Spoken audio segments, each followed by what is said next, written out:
The History of Tom Jones, a Foundling. Book 9, containing 12 hours, by Henry Fielding, narrated by Sam Cousy. Chapter 1. Of those who lawfully may, and of those who may not, write such histories as this.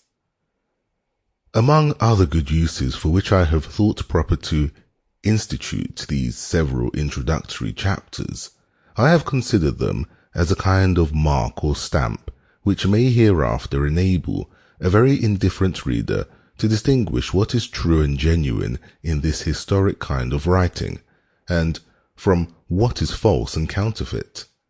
Indeed, it seems likely that some such mark may shortly become necessary, since the favourable reception which 2 or 3 authors have lately procured for their works of this nature from the public will probably serve as an encouragement to many others to undertake the like.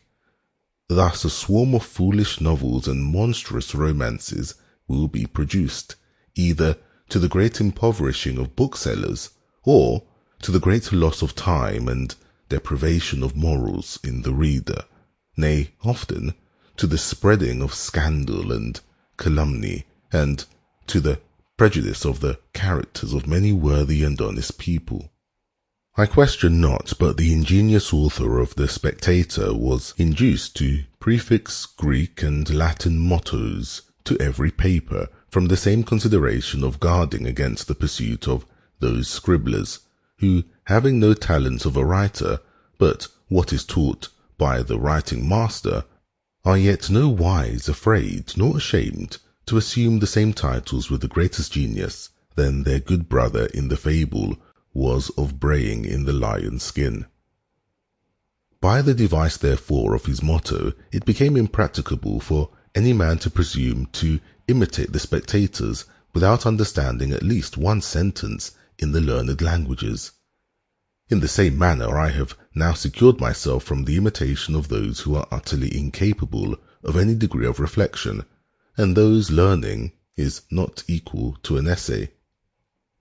I would not be here understood to insinuate that the greatest merit of such historical productions can ever lie in these introductory chapters, but in fact those parts which contain mere narrative only afford much more encouragement to the pen of an imitator than those which are composed of observation and reflection.